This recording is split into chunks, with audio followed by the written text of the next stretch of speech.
जी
अस्सलाम वालेकुम क्लास।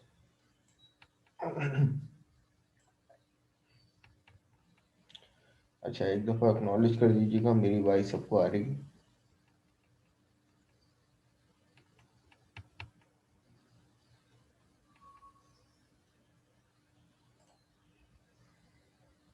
ठीक है।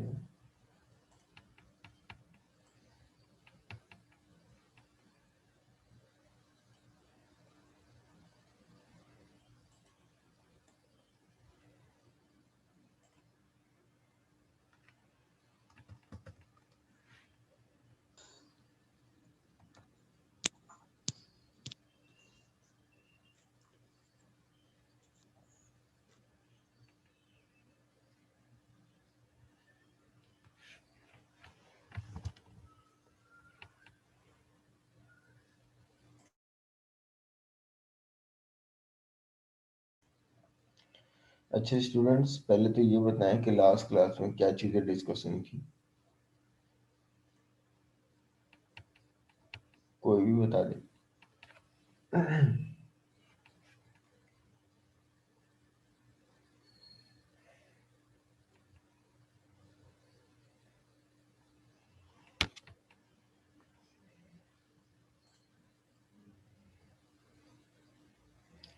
जी, अगर आप लोग वॉइस में बात कर लें तो ज़रा आसानी हो जाएगी।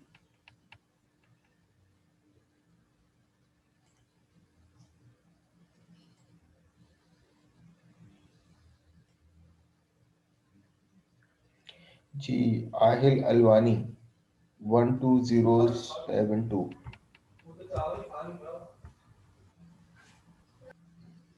आहिल। Yes, sir. जी जनाब, क्या हुआ था लास्ट क्लास में? जो याद है वो बता दें। सर हम लोग ने ना विंडो फॉर्म्स डिजाइन किए थे, उसके बैकएंड कोडिंग की थी। विंडोज फॉर्म किस टाइप का इन्वायरमेंट होता है? क्या प्रोवाइड करता है हमें ऐसा जो हम लोग विंडोज फॉर्म पे काम करेंगे? विंडो फॉर्म्स हमें ना, और वो का ऑब्जेक्ट ओरिएंटेड का कॉन्सेप्ट होता है इसके अंदर, लेकिन जिसमें बटन्स। ऑब्जेक्ट ओरिएंटेड प्रोग्रामिंग तो हम लोग कंसोल एप्लीकेशन पे भी इम्प्लीमेंट कर सकते हैं, और बल्कि वहाँ ज़्यादा अच्छा इम्प्लीमेंट कर सकते हैं। फिर हमें वो, मतलब हम लोग डिजाइन करते हैं, फॉर्म्स डिजाइन करने का होता है। यानी यूज़र इंटरफेस हमें प्रोवाइड करता है, जी, राइट? हमें यूजर इंटरफेस प्रोवाइड बिल्कुल ठीक करता है, है। बिल्कुल ठीक है। Thank you. सुकैना रथा 12081। Yes, sir. सुकैना, मुझे ये बात बताएं कि अम, जब हम लोग विंडोज फॉर्म क्रिएट करते हैं Yes, तो sir. बाय डिफॉल्ट हमारे पास एक फॉर्म क्रिएट होता है जो बिल्कुल ब्लैंक फॉर्म। उस Yes, फॉर्म sir. का बाय डिफॉल्ट नेम क्या होता है? MDI container. नहीं नहीं नहीं, मैं एमडीआई की बात नहीं कर रहा। मैं जस्ट सिंपल सा सवाल है कि जब हम लोग विंडोज फॉर्म का प्रोजेक्ट क्रिएट करते हैं तो बाय डिफॉल्ट हमें एक फॉर्म हमारे पास आता है। कि लो भाई अब इसको डिजाइन करो, उस फॉर्म पे बाय डिफॉल्ट नेम क्या लिखा हुआ आ रहा होता है? Form 1. फॉर्म 1। चलिए ये मुझे बताएं कि हमारे पास किसी भी कंट्रोल की दो प्रॉपर्टीज होती हैं, एक होती है नेम और एक होती है टेक्स्ट, दोनों में डिफरेंस क्या होता है? सर टेक्स्ट तो वो होता है ना जो उसके अंदर हम एंटर कर रहे होते हैं, और नेम उसका नेम होता है। हाँ वही पूछ रहा हूँ, क्या होता है नेम? अ, यही होता है सर। अच्छा चलें सही है, मैं समझ गया यही होता है। फजीन फजीन नसीर 1 2 3 4 7। फजीन नसीर 1 2 3 4 7। जी जनाब, सुन सकती हैं हमें? Yes sir. जी फजीन, ये मुझे बताएं कि चलें same question, what is the difference between the text and name property? दोनों में एक ही बात लिखी होगी, फॉर्म 1 फॉर्म 1, तो नेम को क्यों चेंज करते हैं किसी भी कंट्रोल के, और टेक्स्ट को क्यों चेंज करते हैं? सर नेम जो होता है बेसिकली हम उसको लेकर जो है कोडिंग कर रहे होते हैं। वेरी वो गुड, वो वो वेरी नेम गुड। होता है जिसके लिए वो हमें डिफरेंट इसलिए रखना होता है क्योंकि हम उसको सेम, जैसे अगर हमें कुछ और करना है, जैसे अगर कोई दो टेक्स्ट है, अगर हम दोनों का नाम टेक्स्ट टेक्स्ट रख देंगे तो फिर हम वही प्रॉपर्टी दोनों पे अप्लाई हो जाएगी। तो उसको चेंज करने के लिए हमें एक का नाम जैसे टेक्स्ट 1 रखना पड़ता है, दूसरे का नाम टेक्स्ट 2 रखना पड़ता है। सही है। जो आपने कोड की बात की जिसमें कोड लिखना होता है, तो वो जी उसको क्या कहते हैं जिसके अंदर कोड लिखना होता है? वो क्या कहलाता है किसी भी कंट्रोल का? जिसके अंदर कोड लिखना जी, होता है। जैसे हमने बटन के ब्लॉक एक के अंदर हमने कोड लिखा था, तो वो लिखा हुआ था बटन का नेम और कुछ और भी लिखा हुआ था, मैं कल नाम नहीं ले रहा, सवाल है ही मेरा। उसके अंदर आपने कोडिंग की थी प्लस माइनस की, जी वो ब्लॉक क्या होता है? उस ब्लॉक को क्या कहते हैं, उस ब्लॉक ऑफ कोड को? जो बटन के अंदर हमने टेक्स्ट लिखा था उसको क्या जब कहते हैं? बटन जब बटन पे डबल क्लिक करते हैं ना, तो उसका कोड जी खुलता है, खुद ही जी जनरेट जी होता है। वो क्या जनरेट होता है, उस कोड का इवेंट नाम पूछा क्रिएट था। होता है। वेरी गुड, एक्सीलेंट, शाबाश। अच्छा जी, मुजम्मिल जिया। Yes sir. अच्छा मुजम्मिल, ये मुझे बताएं कि एसडीआई किसको कहते हैं? एसडीआई सर एसडीआई होता है सिंगल डॉक्यूमेंट इंटरफेस। क्या मतलब होता है उसका? ये होता है कि हम इसमें अलग अलग तरह से खुलते हैं फॉर्म्स, एक के अंदर दूसरा नहीं खुलता, एक के बाद दूसरा खोलेंगे तो वो एक अलग फॉर्म खुलेगा, उसके अंदर नहीं खुलेगा। अच्छा जी, चलो very good. Fahad Riyaz. Yes sir. जनाब एनडीआई एमडीआई का कॉन्सेप्ट बता दें जरा। एमडीआई सर वो होता है जो एक फॉर्म के अंदर दूसरा फॉर्म खुलता है, क्लिक करना पड़ता है उसको। वो तो हम लोग सिंपल एक बटन के पीछे जाके दूसरे फॉर्म का ऑब्जेक्ट पास करवा दें और शो के मेथड से उस बटन को खुलवा लें, ये तो सिंपल जी, तरीका है। मैं तो एमडीआई पूछ रहा हूँ, एमडीआई का क्या कॉन्सेप्ट है? एमडीआई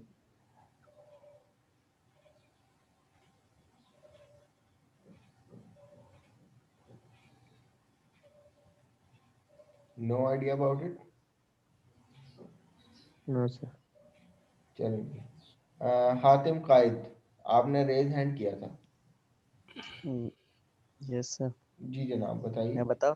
जी जी बताइए। सर वो सर एमडीआई होता है एक स्क्रीन के अंदर ही सर, वो बाहर नहीं निकलता दूसरी स्क्रीन, वो एक पेरेंट स्क्रीन के अंदर ही वो दूसरी स्क्रीन खुलती है। एमडीआई को सेट करने के लिए उसकी प्रॉपर्टी का नाम बताएं जरा, क्या होता है? सर एमडीआई कंटेनर को ट्रू करना पड़ता है। प्रॉपर्टी का नाम सही से बताएं, प्रॉपर।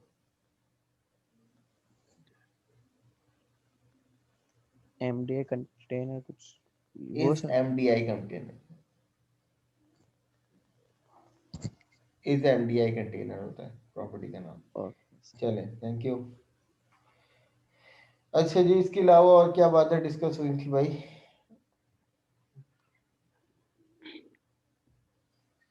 बाकी हम लोगों ने क्या किया था, वो उसी में हुज्जतबाजी की थी कि भाई एक साइन अप फॉर्म जनरेट करवाया था और उसमें इफ एल्स की कंडीशन लगाकर, और इसी तरीके से रेडियो बटन इंप्लीमेंट किए थे इफ एल्स की कंडीशन लगाकर। हाँ, एक सवाल आया था उनमें जी, मेहर रफीक 12117,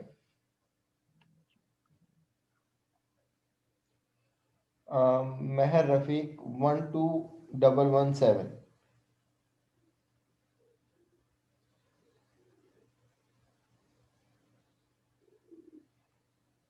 मेहर, आपको मेरी आवाज आ रही है?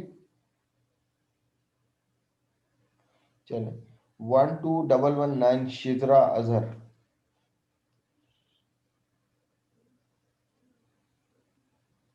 12119 जी। शिजरा, वॉइस में बात करेंगे हम।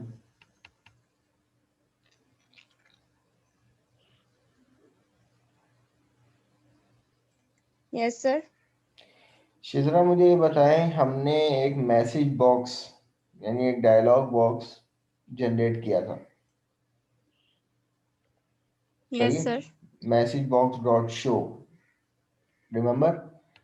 अब उसमें 4 जी सर। पैरामीटर यूज किए थे, सही है? 4 अलग अलग पैरामीटर यूज किए थे। चारों का काम मुझे बता दें इंडिविजुअल, कि पहले पैरामीटर का क्या काम था, दूसरे का क्या काम था, तीसरा और चौथे का क्या काम था। सर एक में ये था कि अगर हमारा मैसेज गलत हो तो वो उसमें एरर वाला बटन शो कर दे, मतलब एरर वाला साइन जो होता है। यानी पहला पैरामीटर का ये काम था। मैं सीक्वेंस से नहीं पूछना सर, चाह रहा हूँ। पहले में तो सही था। पहले में तो वो मैसेज आ जाएगा ना, आप जैसे ही आप लॉग इन करेंगे या कुछ भी करेंगे। नहीं, देखें, आप मेरे और सवाल नहीं समझी। मैंने मैं कोई कंडीशन की बात नहीं कर रहा, मैं just message box dot show की बात कर रहा हूँ। उसमें उसको प्रॉपर बनाने के लिए 4 पैरामीटर रिक्वायर्ड होते हैं। पहला पैरामीटर क्या होता है, दूसरा पैरामीटर क्या होता है, तीसरा और चौथा पैरामीटर क्या होता है। मैं ये पूछ रहा हूँ, ये नहीं पूछ रहा कि क्या होने के बाद कैसा होना चाहिए, ये नहीं। अब आपकी अपनी मर्जी, एरर वाला बता दें या इंफॉर्मेशन वाला बता दें, इट्स अप टू यू।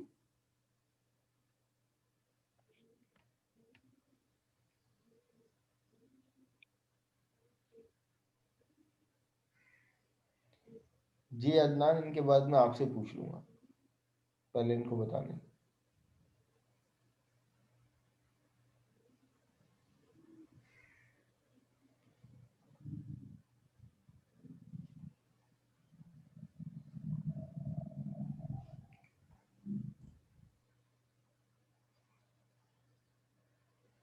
चलो, मेरे ख्याल से नो आइडिया। जी, जिन्होंने रेस हैंड किया था वो बता दें भैया। जी सर, वो सर पहले तो वो आते हैं, क्या कहते हैं, मेन बॉडी जो आपने जैसे फॉर एग्जांपल मैंने इन्फॉर्मेशन जो एंटर की है वो मेन, उससे पहले वो आएगी। फिर यानी इसमें मैसेज टाइटल आएगा, आएगा। आपका मैसेज आएगा पहले, राइट? जी जी, पहले वेरी मैसेज गुड, आएगा, फिर उसमें जो मैसेज का टाइटल है वेरी टॉप पे गुड, जो लिखते हैं वो आएगा। फिर मैसेज का वो क्या कहते हैं बटन आएंगे जो आप very good. Okay for okay या फिर कैंसिल जो बिल्कुल रखना ठीक है, चाहे। बिल्कुल ठीक है। और फिर मैसेज बॉक्स का जो आइकन होता है, जैसे एरर कहाँ जाए, आइकन आएगा, इन्फॉर्मेशन कहाँ जाए। बिल्कुल ठीक है। चलिए, थैंक यू। तो भाई ये वाली चीज़ें हमारी डिस्कस हुई थी लास्ट क्लास में, और आज की जो लैब है वो हमारे पास है डेटाबेस की, कि भाई डेटाबेस कौन सा यूज़ होगा आपके प्रोजेक्ट से के हवाले से। तो एक कंप्लीट लैब जो है, लैब नंबर 2 हमारी डेटाबेस पे है। अब आपकी अपनी मर्जी के आप जो है वो डेटाबेस एसक्यूएल सर्वर यूज़ करो, क्योंकि मैं तो अपनी इम्प्लीमेंटेशन में एसक्यूएल सर्वर ही यूज़ करता हूँ और मैं भी करवाऊंगा। जबकि मैनुअल में आपके एमएस एक्सेस पे बनी हुई है ये वाली लैब ना। ये लैब नंबर 2 जो है ये आपकी किस पे है, एमएस एक्सेस, माइक्रोसॉफ्ट एक्सेस पर है। It's up to you, Microsoft Access use करने, सबकी वर्किंग सेम है। और जो MS एक्सेस यूज करेंगे तो उनको यहाँ पे स्क्रीनशॉट भी मिल जाएंगे कि किस तरीके से आप लोगों ने काम करना है। बट मैं जो इम्प्लीमेंट करवाऊंगा आप लोगों को अपने जूम सेशन में, वो एसक्यूएल सर्वर पे इम्प्लीमेंटेशन करवाऊंगा। ठीक है, अगर जो लोग कन्वीनियंट है एसक्यूएल सर्वर यूज करने के वो एसक्यूएल सर्वर यूज कर लें।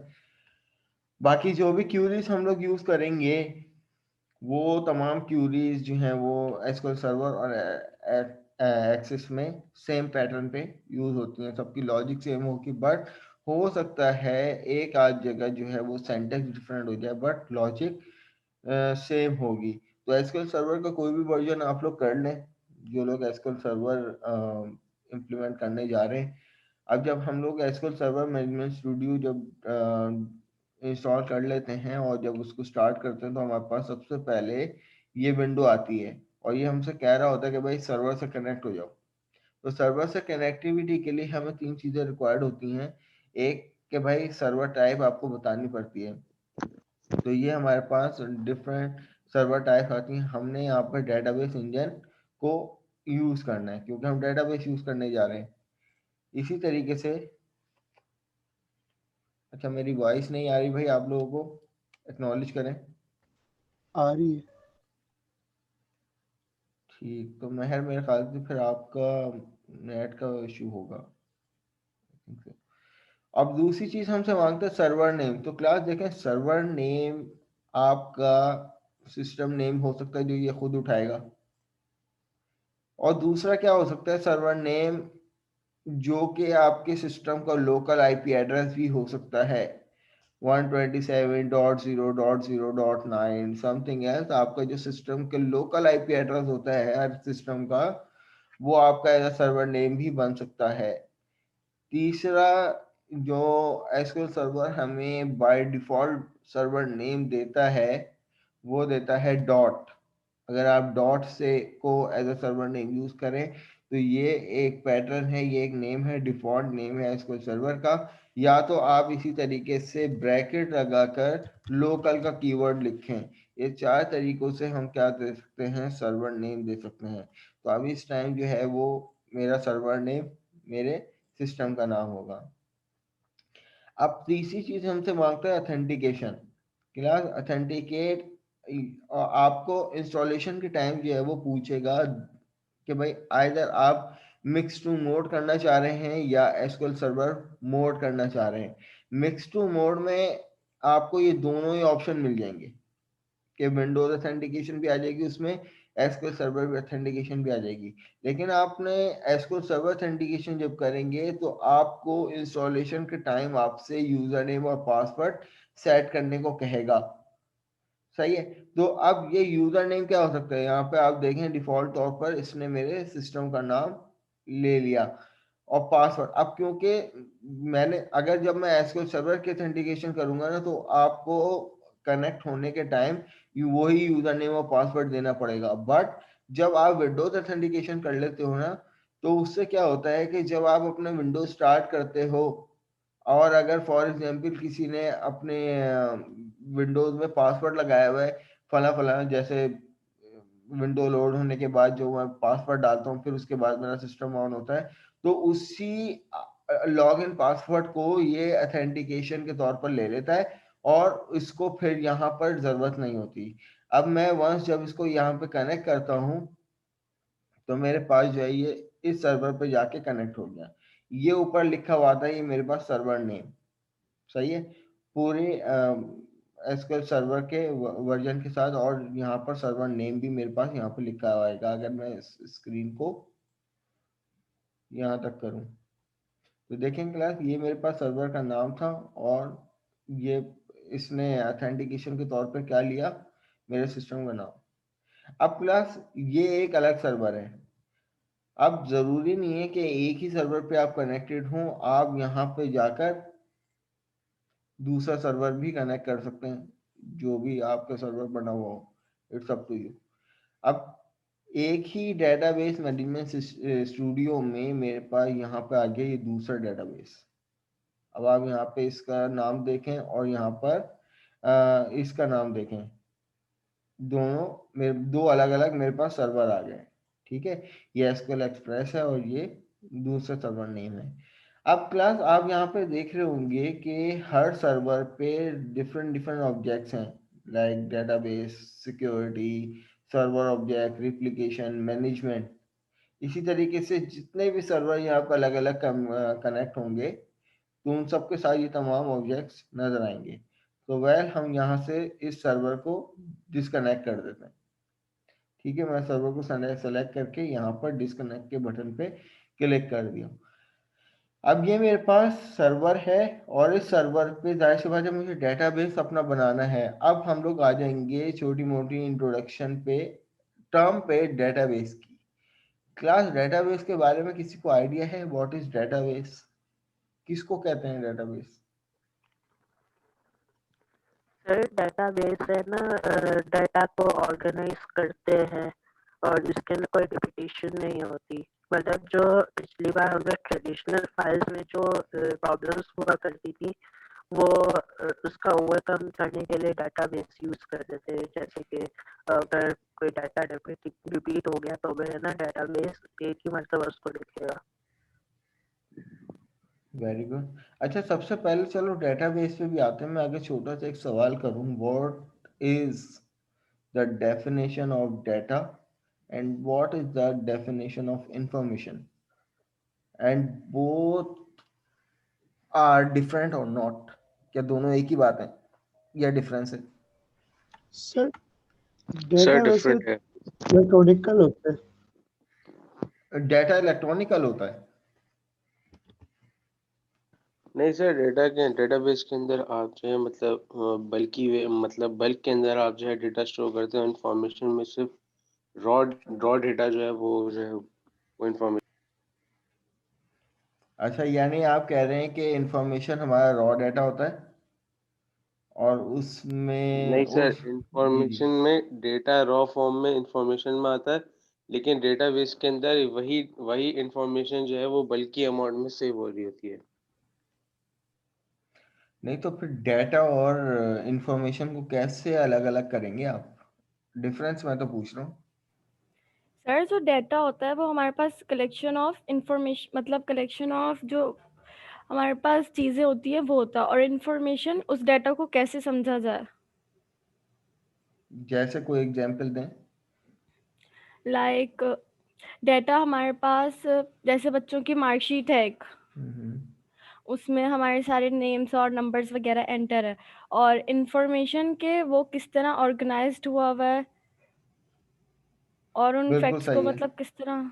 बिल्कुल सही है। और मेहर ने भी यहाँ पे जो डेफिनेशन बताई है बिल्कुल 100% सही बताई है। भाई इनका कहना ये है, जो फजीन का कहना है कि भाई data is raw and information is output. अब कैसे भाई? इसकी मिसाल जहां तक कि मुझे समझ में आती है वो ये है कि भाई जब से अल्लाह ताला की तरफ से वही का सिलसिला चलता हुआ आ रहा है, चाहे वो हज़रत आदम अलैहिस्सलाम से हो और हमारे नबी पाक सल्लल्लाहु अलैहि वसल्लम तक, जो भी वही का सिलसिला चलता हुआ आया, या अगर हम अपने कुरान शरीफ की मिसाल ले लें तो उसमें जो सबसे पहली वही आई थी वो क्या आई थी? इकरा, सूरह अलक। लेकिन क्या सूरह अलक कुरान शरीफ के सबसे पहले पन्ने पे नजर आती है? नहीं। यकीनन उसको कोई ना कोई जो जगह दी गई है कुरान शरीफ में वो उसके मुताबिक होगी, तरतीब वाइज।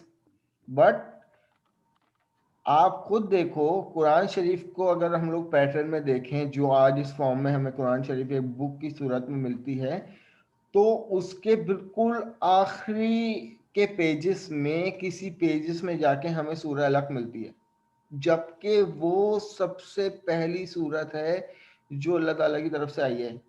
उसका सबसे पहला वर्ड था जो अल्लाह ताला की तरफ से आया था, इकरा। बट आज कुरान में उसको एक स्पेसिफिक जगह दी हुई है कि भाई तरतीब दी हुई है, वो इस जगह पे जो है वो लिखी हुई है। लेकिन जो अल्लाह ताला की तरफ से आया था और जो हुजूर सल्लल्लाहु अलैहि वसल्लम के पास आए लेके आए थे जिब्रील अमीन, तो और फिर जो हुजूर सल्लल्लाहु अलैहि वसल्लम ने सहाबा को बताया था, तो अल्लाह ताला की तरफ से आना, हुजूर सल्लल्लाहु अलैहि वसल्लम तक पहुंचना, वो क्या था? डाटा।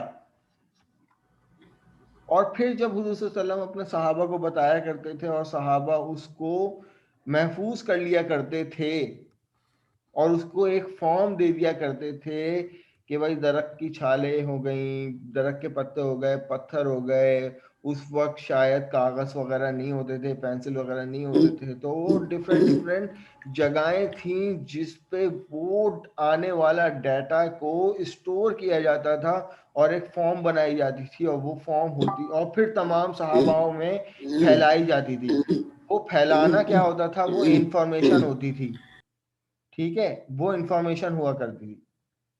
लेकिन जो अल्लाह ताला की तरफ से आना हुजूर सल्लल्लाहु अलैहि वसल्लम तक, वो क्या होता था? वो डाटा वो किसी फॉर्म में नहीं होता था, बस वो वही आ गए, हजरत जिब्रील अमीन लेके आ गए हुजूर सल्लल्लाहु अलैहि वसल्लम के पास, हुजूर सल्लल्लाहु अलैहि वसल्लम ने सुन लिया या अपने पास दिल में महफूज कर लिया। और फिर लेकिन सहाबा को बताना और सहाबा का लोगों तक पहुंचाने के लिए उसको महफूज करना, याद कर लेना, सही है, जो है वो किसी जगह पे लिख लेना, तो ये एक फॉर्म देना होता है। जब भी उस टाइप के डाटा को, डाटा हमेशा रॉ की फॉर्म में होता है जिसकी कोई फॉर्म नहीं होती, एक रॉ मटेरियल होता है किसी भी कंपनी की प्रोडक्ट की तरह, कि जो वेस्ट प्रोडक्ट होता है या रॉ प्रोडक्ट होता है उस पे एक ना एक प्रोसेस होना, ठीक है, और प्रोसेस होकर जो कुछ दिखना वो एक इंफॉर्मेशन होती है, ठीक है। अगर इसी तरीके से अगर मैं कांच की बोतलों की बात करता हूँ, तो कंपनी पेप्सी कंपनी की बात करते हैं, जो उसमें जो यूज होने के बाद जो बोतलें वापस आती हैं उनको बिल्कुल फर्मेंटेट किया जाता है, उनको बिल्कुल तोड़ के चकनाचूर किया जाता है, उसके बाद दोबारा, और वो जो मटेरियल होता है उनके पास वो रॉ फॉर्म में होता है और उस पर प्रोसेस किया जाता है, दोबारा उनको शेप दी जाती है, दोबारा बनाया जाता है और फिर वो तैयार होती हैं, उसको कहते हैं हम लोग इंफॉर्मेशन। Is it clear? तो बिल्कुल आप लोगों ने सही बताई थी अपने अपने एंड से, मैं किसी को गलत नहीं कह रहा कि भाई डाटा हमेशा रॉ फॉर्म में होता है। अब इसी तरीके से एक और मिसाल आखिर देता हुआ चलूं फिर आगे, कि आप लोग जब पीएफ कीट में एडमिशन लेने आए थे, तो जो अपने साथ इंफॉर्मेशन लेकर आए थे, जो कुछ लेके आए थे वो आपका डाटा था। आप लोगों ने फॉर्म पे जब फिल किया और जब आप रजिस्टर्ड हुए, और अब जो एलएमएस पे आपको जो दिखता है वो आपकी इंफॉर्मेशन होती है, लेकिन एडमिशन के टाइम आपके पास क्या था? आपका डाटा था, आपका नाम, आपका CNIC number, email address, contact number, address, तो ये सब क्या था? आपका डाटा था। उसको ऑर्गेनाइज किया गया, एक प्रोसेस चलाया गया एडमिशन का, देन उसके बाद एलएमएस पे, हर किसी का एलएमएस पे डाटा नहीं दिख सकता, जो जिनके डाटा को प्रोसेस किया गया, रजिस्टर्ड किया गया, और जो रजिस्टर्ड हैं स्टूडेंट्स, वो लोग ही अपनी इंफॉर्मेशन को देखेंगे। तो वो है क्या है? वो इंफॉर्मेशन है। कोई सवाल है यहाँ तक? तो पूछ लें भाई, जो चीज ना समझ में आई हो। तो सर अगर हमारे पास सी शार्प में बहुत सारे वेरिएबल सेव होते हैं तो वो हमारा डेटा हो और उसके अंदर जो वैल्यू सेव होती है वो हमारी इंफॉर्मेशन, देखो ऐसे हो सकता है? इस तरीके से अगर हम लोग बात करें तो वेरिएबल्स में आने वाली, देखो वेरिएबल्स यूं समझ लो, वेरिएबल हमारे पास क्या होगा? एक कंटेनर है जो कि वैल्यू स्टोर करता है, लेकिन उसमें आने वाली जो यूजर से इनपुट जो आएगा ना, यूजर से इनपुट आएगा वो डाटा होगा, और उस वैल्यू से कैलकुलेट होकर कोई वैल्यू बनेगी, वो इंफॉर्मेशन होगी,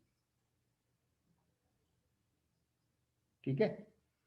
force equal to M A, M आया वो हमारा डाटा था, ए आया वो डाटा था, दोनों का प्रोडक्ट होकर जो फोर्स कैलकुलेट होगा वो इंफॉर्मेशन होगी। जी, आप लोगों को कोई रिस्ट्रिक्शन नहीं है, आप लोग एमएस एक्सेस यूज करें, एसक्यूएल सर्वर यूज करें, लेकिन मैं अपनी इम्प्लीमेंटेशन में एसक्यूएल सर्वर यूज करता हूं, सही है। मुझे एमएस एक्सेस से ज़्यादा वो एसक्यूएल सर्वर ज़्यादा स्मूथ लगता है, तो इसलिए। अच्छा क्लास, तो मैं यहाँ पे बात कर रहा था भाई, ये सर्वर कनेक्ट हो गया, और सर्वर कनेक्ट होने के बाद हम सबसे पहले अपने डेटाबेस को क्रिएट करेंगे। अब यहाँ पर आप देखें डेटाबेस में जब मैंने एक्सप्लोर किया, जी आप लोगों को किसी किस्म की कोई रिस्ट्रिक्शन नहीं है, डेटाबेस का कोई भी टर्म आप लोग यूज कर सकते हैं। बस मेरा मकसद ये है कि एसक्यूएल डेटाबेस की टर्म्स आप लोगों को आ जाएं, कॉन्सेप्ट्स आ जाएं आप लोगों को जो रिक्वायर्ड है ऊप में। ऐसा नहीं है कि पूरी डेटाबेस ही आप लोग पढ़ लोगे, नहीं। डेटाबेस को का यूं समझ लो कुछ कंकर हैं जो आप लोग पढ़ोगे अभी सेकंड लैब में, वरना डेटाबेस में तो बहुत लंबी लंबी चीज़ें हैं। डीबीएमएस आएगा आप लोगों का चौथा सेमेस्टर, तो उसमें तो डेटाबेस ही डेटाबेस है सब। अच्छा जी, तो अब यहाँ पे आप क्लास देखें कि अब ये मेरे पास जो है वो डेटाबेस का मैंने एक्सप्लोर किया, तो एक्सप्लोर करने के बाद मुझे मिलते हैं कुछ सिस्टम डेटाबेसेस। 4 किस्म के सिस्टम डेटाबेसेस होते हैं जो एसक्यूएल सर्वर अपने पास इंस्टॉलेशन के टाइम पे ही इनको बना देता है। आप इनको मॉडिफाई नहीं कर सकते, मॉडिफाई इन सेंस कि भाई इनका नाम नहीं चेंज कर सकते, आपको यहाँ पर रीनेम का ऑप्शन ही नहीं देगा, ठीक है, यहाँ पे रीनेम का ऑप्शन ही नहीं देगा, और इवन इसको आप डिलीट भी नहीं कर सकते, डिलीट का भी ऑप्शन नहीं देगा। बट इस सिस्टम डेटाबेस से बाहर निकलकर जितने भी डेटाबेसेस होंगे वो हमारे यूजर डिफाइंड डेटाबेसेस होंगे। राइट क्लिक करेंगे तो यहाँ पर लिखा हुआ आएगा न्यू डेटाबेस, और जब आप इसको क्लिक करेंगे तो हमारे पास यहाँ पर ये देगा कि भाई अब लिखो जो आप यूजर डिफाइंड डेटाबेस बनाने जा रहे हो उसका नेम। हमने लिख दिया कि भाई लैब नंबर 2 के नाम से हमने डेटाबेस लिख दिया, या फॉर एग्जांपल के मीनिंगफुल नेम ले लेते हैं, कीट के नाम से हमने एक डेटाबेस बना लिया। अब क्लास यहाँ पर आप देखो तो मैं आपको बताऊं कि दो टाइप की फाइल, दो फाइल क्रिएट होने जा रही हैं। कौन सी फाइल? ये दो फाइल जर्नली किसी भी डेटाबेस में ये दो फाइल क्रिएट होने जा रही है। अब आप यहाँ पे देखो ना, अगर ये डेटाबेस क्रिएट हो रहा है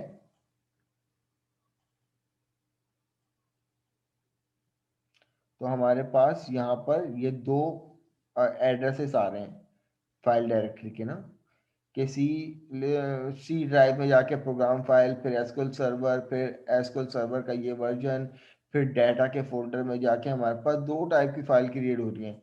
एक फाइल है हमारे पास यहाँ पर क्या लिखा हुआ है फाइल टाइप में, रॉ डाटा, और दूसरा लॉग फाइल। दो फाइल गालिबन क्रिएट होती है किसी भी कोई भी यूजर डिफाइंड डेटाबेस जब एसक्यूएल सर्वर में क्रिएट होता है तो मेमोरी में दो फाइल क्रिएट होती हैं। एक फाइल होती है मास्टर डेटाबेस फाइल जिसको हम लोग रॉ डाटा की टाइप यहाँ पे लिखी आ रही है, लेकिन एक्चुअल में इसकी एक्सटेंशन क्या होती है, .mdf मास्टर डेटाबेस फाइल। और दूसरी जो फाइल होती है हमारे पास वो होती है लॉग, ट्रांजैक्शन लॉग फाइल। अब दोनों में फर्क क्या होता है, दोनों का काम क्या होता है? जो हमारे पास मास्टर डेटाबेस फाइल होती है ना, उसमें उस डेटाबेस का तमाम डाटा होता है। यहाँ पे देखें ना लिखा हुआ है रॉ डाटा, जितना भी डेटाबेस में डाटा होगा टेबल्स की फॉर्म में वो सब मास्टर डेटाबेस फाइल में होगा। ट्रांजैक्शन लॉग फाइल क्या होती है कि उस डेटाबेस को, फॉर एग्जांपल डेटाबेस आपका लॉस होने जा रहा है, क्रैश होने जा रहा है या हो गया, तो उसको रिकवर करने के लिए हमें ये वाली फाइल रिक्वायर्ड होती है। अभी सिर्फ इतना ध्यान में रखें कि भाई ये दो फाइलें क्रिएट होती हैं, एक मास्टर डेटाबेस फाइल और एक जो होती है ट्रांजैक्शन लॉग फाइल क्रिएट होती है। वंस जब हम अपने डेटाबेस को ओके करते हैं तो यहाँ पर देखें इस फोल्डर से हटकर हमें एक फोल्डर मिल गया कीट के नाम से। हाँ, ये हमारा डेटाबेस है। अब हम जब अपने डेटाबेस को ही एक्सप्लोर करेंगे क्लास, तो यहाँ पर हमें उस स्पेसिफिक डेटाबेस के ये तमाम ऑब्जेक्ट्स मिल जाएंगे कि उसकी डेटाबेस डायग्राम, उसमें डेटाबेस में यूज होने वाले मल्टीपल टेबल्स, सही है। तो और बाकी ये अभी आपके काम के नहीं है, ये डीबीएमएस में काम आएंगे। अभी जो भी हमारा काम है या तो ये डेटाबेस डायग्राम का हो सकता है या टेबल्स का हो सकता है। अब क्लास देखें, अब मैं इसको इस तरीके से आपको एलेबोरेट करने की कोशिश करता हूँ कि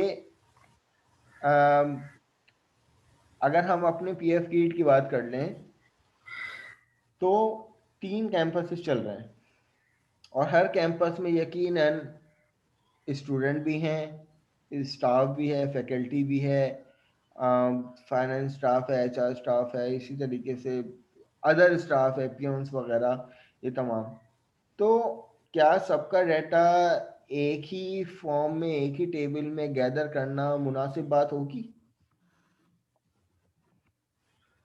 क्या कहते हैं इस बात पे?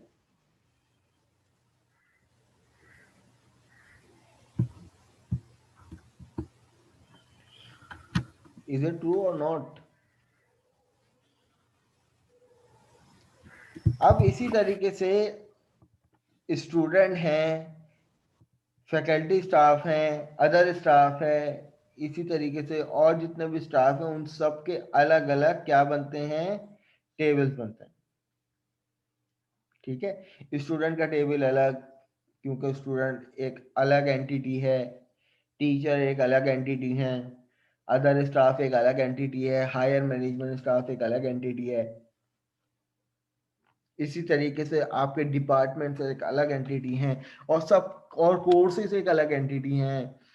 तो क्या होता है कि भाई एलएमएस पे जो स्टूडेंट अपने आप को लॉग इन करता है तो स्टूडेंट के लिए जो ज़रूरी चीज़ें हैं उसको वो दिखती हैं कि भाई उसको कोर्स दिख जाएंगे, उसको अपनी डिटेल दिख जाएगी, हर कोर्स के इंडिविजुअल मार्क्स दिख जाएंगे, लेकिन उसको फैकल्टी के बारे में सिर्फ इतना इल्म होगा कि भाई फैकल्टी है कौन सी, बस सिर्फ नाम।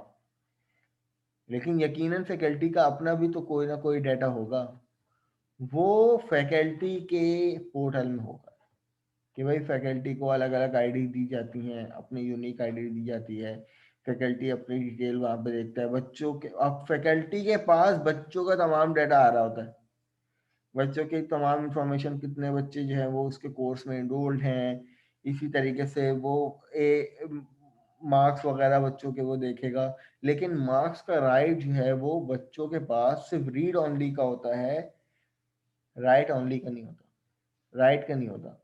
राइट किसके पास होता है? फैकल्टी के पास। तो अब ये तमाम चीजें जो है ये सब डेटाबेस की टर्म में आती है। तो अब कीट का डेटाबेस एक होगा, लेकिन कीट में जितने भी लोग होंगे अलग अलग कैटेगराइज के, like student, department, teacher, faculty, इन सब के अलग अलग टेबल्स बनेंगे। ठीक है, तो डेटाबेस किसी भी फॉर्म का एक होता है, भले से उसकी 50 वो हो फ्रेंचाइजीज हो, बट डेटाबेस सबका सेम होगा। उसमें डिफरेंट डिफरेंट क्या होते हैं? मल्टीपल टेबल्स होते हैं।